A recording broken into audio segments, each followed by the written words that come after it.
but absolutely fine now. But it's going to be Sha'Carri Richardson easily across the line. 22.17, that's faster than the winning time of Antonique Strawn in the previous heat.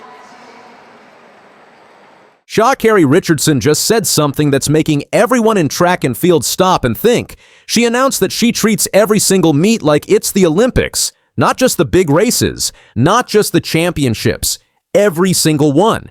And when you really think about what that means, it changes everything about how we see this sport. Most athletes save their best for the biggest stages. They go hard at the Olympics, at world championships, and maybe a few other important meets. But the rest of the time, they're just training or taking it easy. But not Sha'Carri. She's doing something completely different. When Sha'Carri was just 9 years old, she started running, and she was good at it right away. By the time she was 16, she won the AAU Junior Olympics in the 100 meters. That's when people started noticing her. When she went to Louisiana State University, she set a college record. She ran the 100 meters in 10.75 seconds. That was the 10th fastest time ever by a woman. Good reaction by Sha'Carri Richardson, also Tiana Daniels, but the best reaction, Kayla White for North Carolina A&T. Here comes Richardson, the phenomenal freshman, wins the front end of the double. Then things got tough. In 2021, Sha'Carri won the U.S. Olympic trials. She was supposed to go to the Tokyo Olympics. Everyone was so excited, but then she got in trouble. She tested positive for marijuana. She was suspended. She couldn't go to the Olympics. And it wasn't just that she made a mistake. Her biological mother had died just a week before. She was hurting, she was dealing with pain, and she made a choice that cost her the Olympics. Most people would have given up after that. The whole world was watching. The whole world was judging. But not Sha'Carri. She took that pain and used it to get better. This is where her mindset really shows up.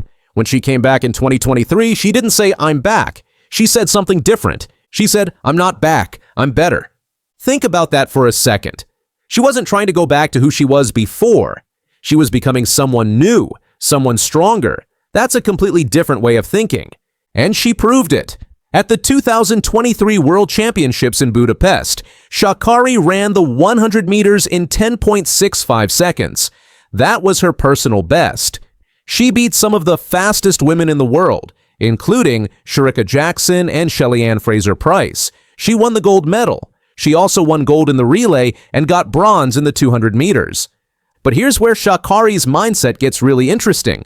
Most athletes save their best for the big races, the Olympics, the World Championships, the really important meets. But Sha'Carri does something different. She treats every single race like it's the Olympics. She explained this in an interview. She said, "I see myself shaping the view of track and field as something that doesn't just happen every 4 years, but literally is followed each and every year. I do that by treating every meet like the games and showing up with my best energy, my strongest exterior, physically, mentally, emotionally on point, and treating track and field like it's just as important and just as exciting as any other sport." Let that sink in. She's not just trying to win races. She's trying to change the whole sport. She wants people to care about track and field all the time, not just during the Olympics. And she's doing it by giving her absolute best at every single meet. That's huge, because in track and field, most people only pay attention every 4 years. But Sha'Carri is showing up with full energy, whether it's a Diamond League meet, a national championship, or a small competition. She's proving that every race matters, and people notice. Sha'Carri has 4.1 million followers on Instagram. That's more than most track athletes. People love watching her, not just because she's fast, but because she brings excitement to the sport. Now let's talk about her style. Sha'Carri doesn't look like other runners. She has long, colorful nails. She wears big earrings. She has bright wigs and beautiful braids. Some people say that's not professional. Some people say athletes should look a certain way. But Sha'Carri doesn't agree. She believes female athletes can be beautiful and strong at the same time. She believes you can wear nail polish and still be the fastest person in the world, and she's proving it every time she steps on the track. People compare her to Florence Griffith Joyner, also called FloJo.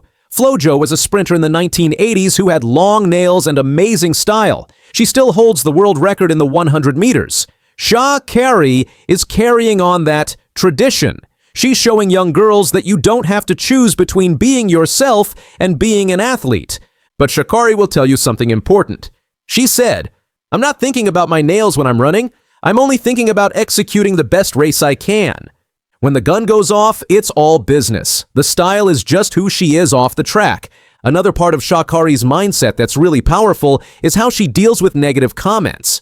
And trust me, she gets a lot of them. When you're famous and confident, people will always try to bring you down. Some people call her cocky. Some people say mean things online. But here's what Sha'Carri does. She uses it as fuel. She said, "I use it as motivation. I've gotten to the point where if you don't have haters, something's missing." That's incredible. Most people let negative comments hurt them. But Sha'Carri turns them into power.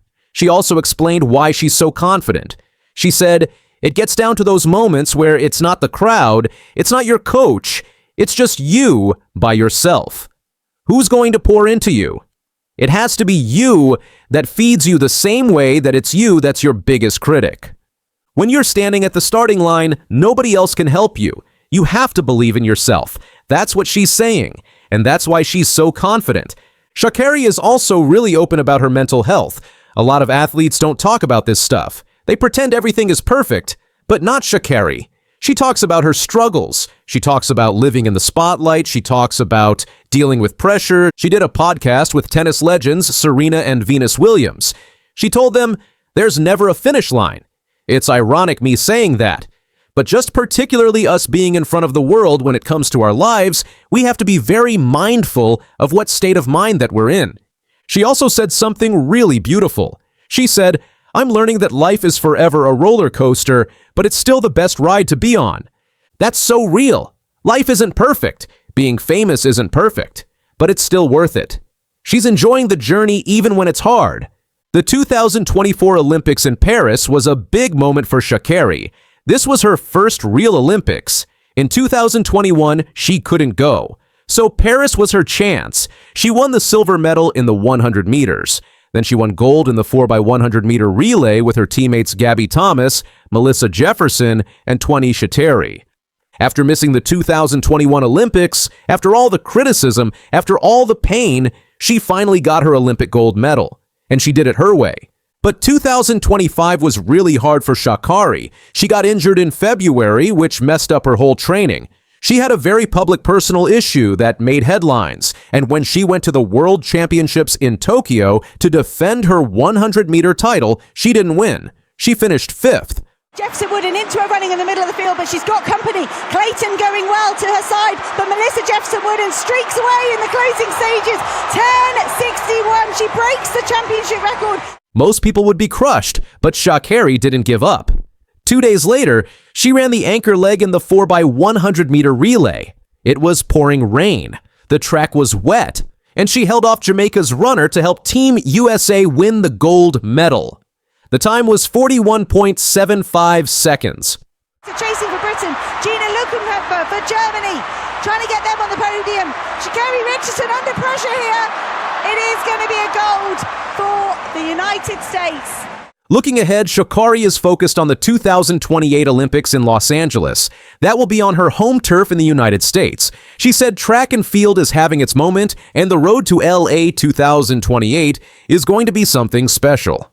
All right, get ready and start planning. The LA 28 host committee released the hour-by-hour, event-by-event schedule for the 2028 Summer Olympic Games. For the first time in 19 years, a single change is rewriting how the Olympics will start.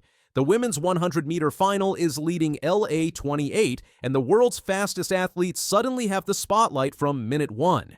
For over 19 years, the Olympics have followed the same predictable formula. Swimming kicks things off, track and field gets the middle weeks, and everything runs on a safe, traditional schedule. But LA 2028 just threw that playbook out the window with a change so bold, it's forcing everyone to rethink what the Olympics can be. The women's 100-meter final is moving to day 1 of the games. Not just the final, mind you. We're talking about all 3 rounds, preliminaries, semifinals, and the final, happening on the same Saturday, July 15th, 2028. And if that doesn't sound revolutionary enough, this marks the first time in Olympic history that athletics will span the entire Games period, running from the opening day straight through to July 30th, when the men's marathon traditionally closes things out.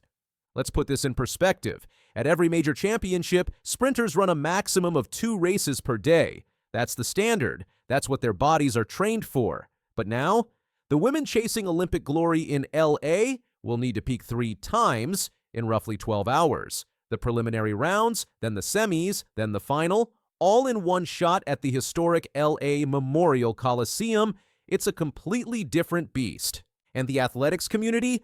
They're split right down the middle. Sha'Carri Richardson, the world and Olympic gold medalist, is absolutely fired up about it. Track and field is having its moment, and the road to LA 28 is about to be something special, especially for the women's sprints. The talent, energy, and competition, it's all going to shine. She's locked in on making history and inspiring the next generation with this spotlight moment. Britain's Dina Asher-Smith, who's won world gold and Olympic silver, sees the bigger picture. She said, "It will be an honor for the women's 100 meters to open the LA Games. It's such an exciting opportunity, celebrating the enduring legacy, strength, and global power of women's sprinting, exactly 100 years on from the first time women competed in Olympic track and field. That historical context is different. Exactly 100 years after women first stepped onto an Olympic track, they're now headlining the entire Games. But not everyone's celebrating. Caitlin Hutchison, a 3-time NCAA All-American, didn't hold back on social media. She called out whoever approved this, asking which goofball thought this was a good idea. Her concern: the winning time could balloon to 11.02 seconds because of the physical toll of running 3 races in one day. To put that in context, the current world record is 10.49 seconds, set by Florence Griffith Joyner back in 1988. The reigning world champion Melissa Jefferson Wooden ran 10.61 in Tokyo this year, the 4th quickest time in history. So if Hutchison's prediction comes true, we're talking about significantly slower performances just because of the format. Here's where it gets interesting, though. Janet Evans, the LA 28 chief athlete officer and a 4-time Olympic swimming champion herself, says they did their homework. When they pitched this idea to athletes, the reaction was overwhelmingly positive. To be the preeminent event on the first night of competition in the historic LA Memorial Coliseum, when we presented it to the athletes that way, there was excitement. A majority of athletes said to me, "Just let me know. Let me know early, and I'll start training to run 3 100s in one day." And that's exactly what's happening. Athletes are getting 2.5 years advance notice to completely redesign their training. But the women's 100 meters is just the tip of the iceberg. This entire schedule is a middle finger to tradition. Swimming, which has opened the Summer Olympics for decades, is getting bumped to week 2. Why? Because it's happening at SoFi Stadium, the same venue hosting the opening ceremony, and they need time to convert it into a pool facility, the silver lining. For the first time in forever, swimmers can actually attend the opening ceremony instead of skipping it for an early morning race the next day. Day 1 isn't just about the sprinters, though. It's making history in multiple ways.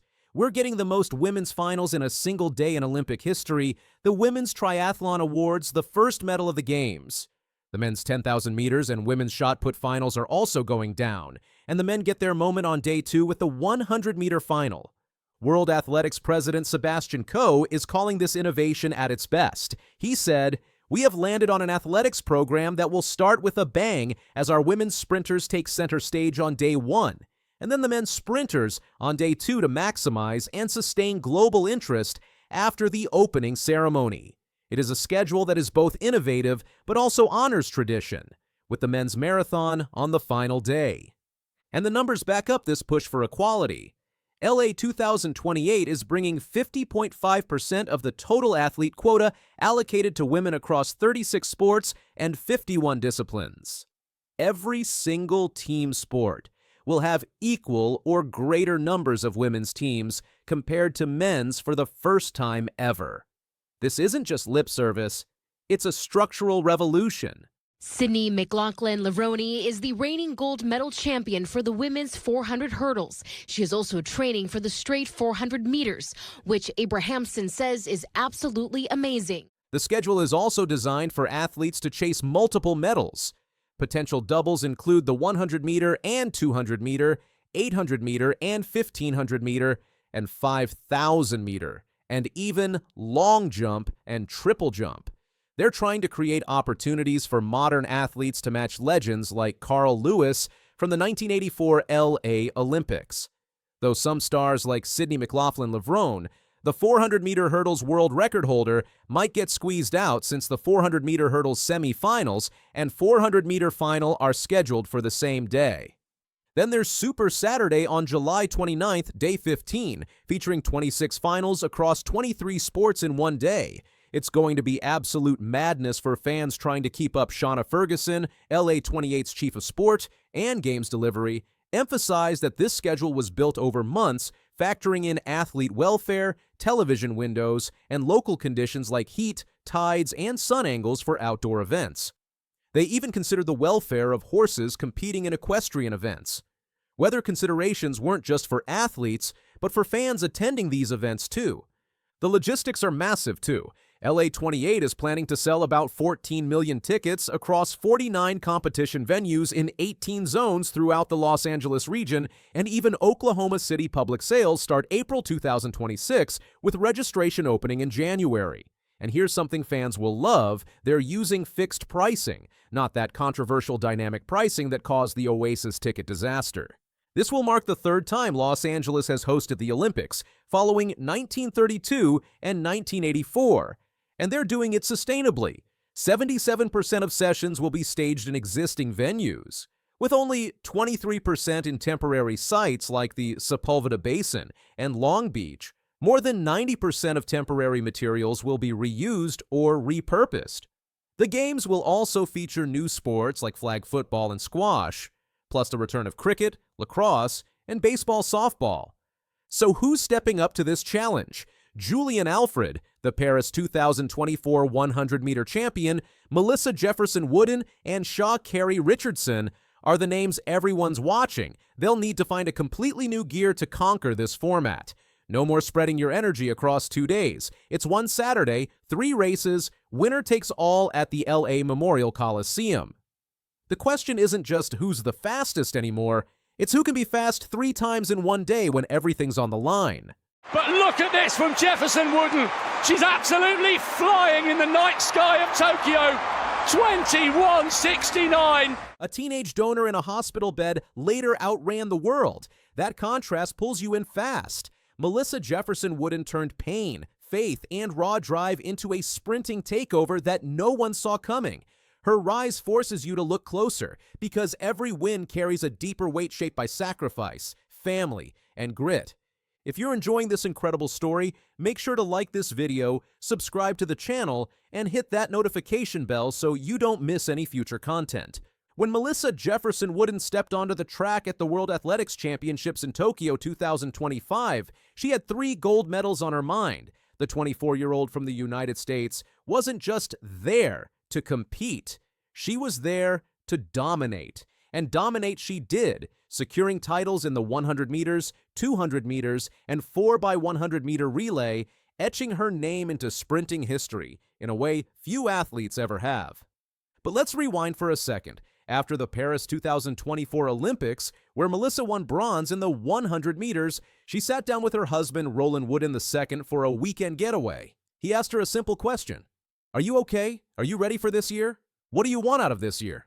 They grabbed a book, what Melissa calls their guide to the world, and Roland told her, whatever you're feeling, whatever you want to accomplish and achieve, put it in this book, and then one day we're going to be able to go back and look at it and see how far we have come.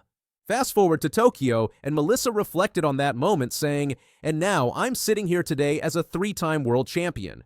She's from Georgetown, South Carolina, a quiet coastal town with a population just over 8,400.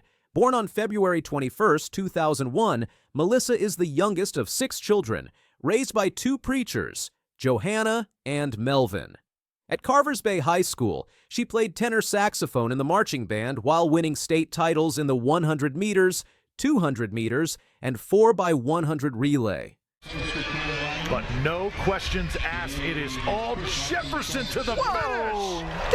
Her rise through the ranks was steady but impressive. In 2022, she won the NCAA indoor 60-meter title and claimed her first national title in the 100 meters, earning gold in the 4x100 relay at the World Championships in Eugene.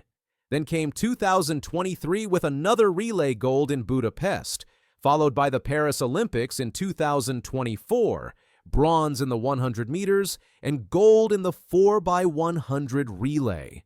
But 2025? That's when everything changed. At the Grand Slam track meet in Philadelphia on June 1st, Melissa ran a personal best of 10.73 seconds in the 100 meters, moving her into the all-time top 10 list. She also beat Olympic champion Gabby Thomas in the 200 meters, a statement performance that showed the world she was ready for something special. When Melissa arrived in Tokyo for the World Championships, she entered the 100-meter final as the favorite. She stormed past double Olympic champion Elaine Thompson-Herah to claim gold in 10.61 seconds, a championship record, a personal best, and the fastest time of the year. That run made her the fourth fastest women's sprinter in history. But here's where it gets really interesting.